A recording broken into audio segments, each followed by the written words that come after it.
forest temple at the very final room before the boss, like the boss room, you can actually long jump attack to the mushrooms and throw the boomerang again to get to the forest boss without rescuing those last monkeys. So that's pretty cool. I'm not really sure how you're supposed to know that you can stand on the mushrooms though. Like, for all you know, you might just slide off them to your death because you weren't programmed to stand on them.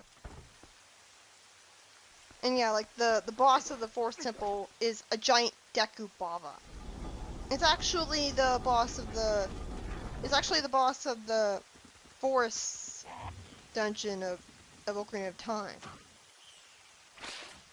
Cutscene incompetence. Why the hell did he just stand there? Why didn't he raise his shield? This isn't making the freedom fighters look badass. This is making Link look like an idiot arbitrarily just so they can make these guys have a moment of awesome. And why did they just leave after helping you? Like, it is heartwarming and it shows that they're still supporting you even here, but why the hell do they just leave? I guess just leave me to do all the work, right? This feels like a very unequal power dynamic. I mean, it reinforces that you're still working with them, like, it wraps up their plotline, but still. And yeah, again, I don't really like the design of the big key all that much. It takes a long time to travel around this specific area, and it's not very lively. It's just, like, going down a narrow corridor that turns around, and there's really nothing to do there. Why do I have to fight this guy again? He wasn't fun the first time. And now you're fighting him in a very narrow area where you have to get it exactly right. You have to claw shot him over to you at exactly the right time. And if you're not far enough away from him when he raises his shield and you want to claw shot him, then you're arbitrarily not going to have the claw shot hook onto him. But yeah, speedrunners can defeat this guy really, really quickly using the ball and chain here. The boss of the forest temple is actually a parasite, just like in the Great Deku Tree. He actually has, like, a vulnerable boss music change. Like, that's something that Twilight Princess does in general with bosses, is when you make it so that the boss is vulnerable, it has the sting to its music, where it gets all happy and then you can just run towards. But yeah, like, you have the happy music, and then goes back to the other boss music. And it goes so naturally into the sting, too. It doesn't feel jarring at all. And yeah, like I said, I spent a really long time looking for the graveyard. And the reason it took such a long time to find that chest was because it was at a different elevation than I thought it was. And the minimap is very flat, it doesn't really tell you elevation very well. It took me a long time to figure this puzzle out too. It pretends to give you a hint, but the hint isn't all that useful. It's still trial and error. Like, it shows you here what to do, but it doesn't tell you what exact order. Like, it doesn't show you numbers. So you basically have to... And nothing is, the camera is spinning around because you're moving around and you're not moving around a top-down perspective, like would make it a lot easier to follow these instructions.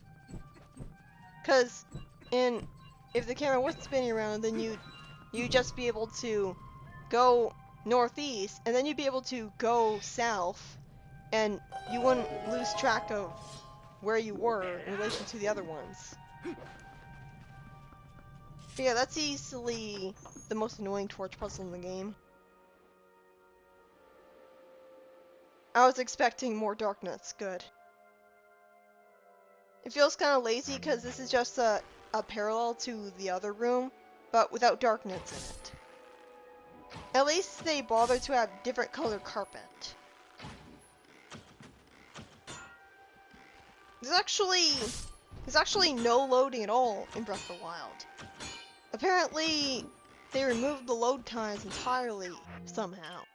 I think what they really did was they just made the loading more subtle. Because there's no way that you can't have loading in a game. I don't care how advanced it gets, we're not getting rid of loading. They can only just make the loading more subtle. I really don't believe that everything is loaded at once in Breath of the Wild. I think maybe it just does the loading like the Hedgehog engine, where it only loads up parts of the land that you're already in. And when you get close to a different part of the land, like it loads as you progress. And so every time, it's always loading every time you walk forward somewhere. It's always loading up the part of the level distance from you. Like, there's no way that it actually loads up the entirety of the world at once. Otherwise, you have a gigantic load time every time you start up your file. There's actually a pretty long load time in this game every time you go into the Twilight, which is pretty glaring. And there's also load times between going to the different sections of the overworld, like going from Fair and Woods to Fair and Field. And like you have Link stop walking forwards, he just freezes in place and then it fades away. I don't like it as much as the more dynamic loading in Wind Waker, even if it did force you to just sail. This is what I mean by the chandeliers being finicky. What, am I not close enough to it? But this is how you're expected to grab onto it. Oh, but now it works. I had to go all the way. Why is it just so finicky? Yay, more money that I'm only going to use on the magic armor. Yay. So, in Kakariko Gorge, there's a gap where a bridge is, and that serves as a roadblock for speedrunners. Eventually they figured out that they could jump on the fence with the Gilded Ring, and then jump, and then they would go to the right and walk along the ledge just where the fence was, on the other side of the fence somehow, and they would be able to leap across the gorge and skip having to warp the bridge to where it's supposed to be. Normally that would serve as a roadblock for speedrunners because they hadn't actually gotten the portal to Fair and Woods because of the back-in-time shenanigans. And like, I don't understand why Midna doesn't just let you Midna jump across the gap. Why is it that you need to summon up a bridge? But yeah, that previous puzzle was pretty cool. You would take advantage of the soldiers that I guess were killed by the shadow beasts. It's hard to tell that you can actually just jump across it. It's hard to tell that you can jump far enough to grab onto it. I like how you can claw shot onto metal torch casings here, rather than just claw shotting onto claw shot targets on the wall. It feels like a more natural part of the level design. And something I really love about this is the music build-up. The music gets more instruments added to it the further you progress in the castle. And it gets like the Ganon's theme as you progress higher. I think that was done in Ocarina of Time too. It's done so much better in this game with at least what sounds like real instruments rather than the N64 sound chip. But yeah, like this is pretty cool. And yay, the spinner is mandatory again. It feels like the spinner isn't used to have fun puzzles, and it's instead just used out of obligation, so they can say that it didn't stop being mandatory. Like, you're just doing the same thing with it that you did every other time. Why do I have to fight another Darknet? These guys weren't fun the first time. Why can't I just helm splitter the helmet off right away, like in Wind Waker? Like, that's what you did in Wind Waker. That's what the helm splitter was there for. But in this game, you can't do a helm splitter on Darknets. They'll just block it with their shields. So there's no point in shield bashing them at all. And see, I'm too far to the left of him, so I can't attack his back because I rolled too far to the left. If it was scripted, like in Wind Waker, its backslice, then it would work. But this is a shining example of how the combat just doesn't work. Like, trying to do too much with too little.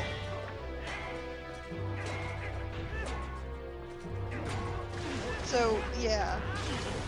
It's like the whole skipping, warping the fence to Kakariko Gorge thing. It's actually very precise. Like, you need to line up Link with a patch of dirt. It's very technical.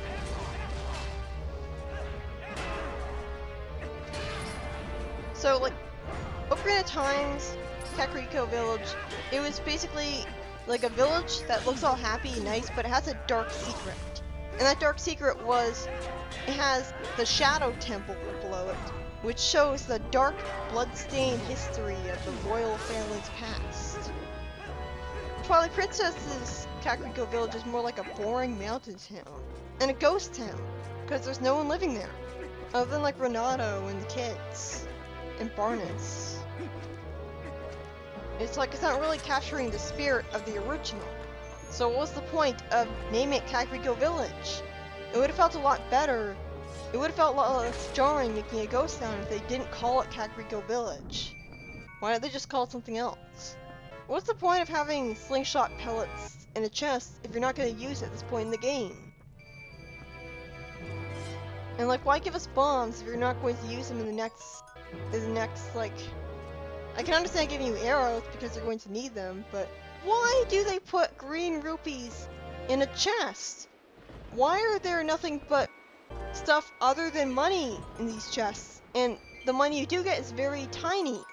This is supposed to be the royal family treasury? Was there an economic depression? I was expecting to have, like, max rupees, but, like, it would have been better if they had that. Because, you know, then that would have been good design, because it would have allowed you to have the magic armor with 999 rupees to go with it. Instead, they don't give you that much money at all. I refuse to believe that that's the royal family treasury. It's like they hype that treasure room up so much, and making it so difficult to get the key for it. And like, if you don't get the key for it because you don't know how to get to the graveyard for it, then you're going to go all the way up there and then see the locked door and wonder, how do I get there? And it's been a really long time trying to unlock that door, and the reward is very underwhelming. I love the sky here. It also looks very Twilighty with the golden sky and the moving clouds. That reminds me of the Golden Land from Link to the Past. So is it Twilight here? I mean, obviously not, because there's no rotating thin black squares that are rising up out of the ground. So why is it golden here? Okay, if Ganon took over this castle, and thus he considers the castle to be his own, why didn't he fix the statue head instead of leaving the head on the ground? This is full of plot holes right away. We saw Zelda disappear, and yet her body's right here? If she is, like, her soul separated from her body and her soul's in Midna, why isn't her body, like, rotting? Why is her body just, like, staying there as if she's just asleep and that's it? How does Midna survive in the light after Zelda returned to Hyrule Castle after she defeated Zant? Like, it's acting as if Zelda's body was here as soon as you defeated Zant. But if that's the case, then Midna should have been vaporized by the light on the way here. Cause Zelda's body went into her. I mean, that's why her body disappeared, right? I guess they figured it would be too dark to have Zelda just collapse and her body was on the ground after she healed Midna. So it said they had her disappear, but it made it very confusing when this happened. And then all of a sudden her body hadn't disappeared? Really? I like the way that Ganon looks in this game. He looks very kingly, like he has a crown. Like, it looks pretty good. But, yeah, like, this is all just about plot holes. Like, again, generic sassy hero dialogue against generic... This is the definition of generic. Like, I like her body language there. It's like, makes her look badass, but this is just generic. This isn't compelling at all. Ganon does not have a developed character. In the Wii port, Ganon is actually a lefty. Which is weird because, well, Link only becomes right-handed in Skyward Sword. Because it's supposed to, like, you control the sword with your own hand, so it'd be weird if Link was still a lefty. And so you'd move your right hand and then Link would move his left hand. Like, that's the thing, like, Ganondorf is a lefty just like Link. So I guess there's a parallel there. It also makes sense because he, I guess, has a Master Sword of his own. Or looks like he does. It worked a lot better in Skyward Sword, where Demise had a Master Sword of his own. And of course, he was right-handed just like Link, but it wasn't special because everyone's right-handed. Okay, this is creepy. Like, the way Zelda's body looks different all of a sudden just because Ganondorf is possessing her. I know that he's trying to make her look intimidating, but you'd think that this would be how her body would look before he possessed her, since, again, Zelda's soul has been separated from her body for quite a long time, so why wasn't her body rotting? Why does she only now look like this? And this must be really weird and disturbing for Ganon, because he's a man, and yet he's possessing a woman's body. Why isn't he more awkward about this? This is definitely a lot more engaging tennis than in Ocarina of Time, because here you have to constantly move around while targeting Zelda, because she'll do stuff like rush at you, and so you have to side hop and roll out of her way. And you also have to, like, she'll make the floor glow, and so you have to avoid the glowing floor. It's not just tennis. Unfortunately, the camera's not panned out enough to give you enough time to react to attack the tennis balls. I just hate this because it's just a boring wait around boss where you just wait for your opportunity to attack. Why can't she just do stuff right away instead of attacking and then spending a long time floating around menacingly? It's just wasting my time. And I switched to Switch here because my actual finger got sore because I was holding the L button so much.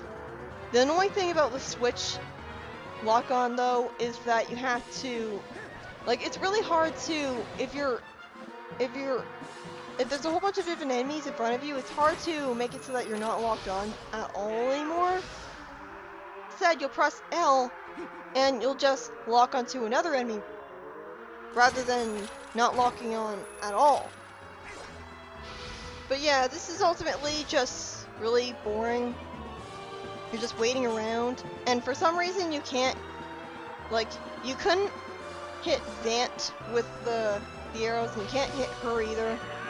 And this, when you're too deep into the golden triangle floor, you move so slowly when you're targeting an enemy that you pretty much have to target her to move fast enough to get out of the way before the light hits you. I'm guessing the light is electricity and that's why it hurts. Because unless the light is radiation, like cancer-causing radiation, I don't understand why light alone would be able to hurt you. Is it really that bright that's hurting Link's eyes? And if so, it should just be thwarted by Link closing his eyes.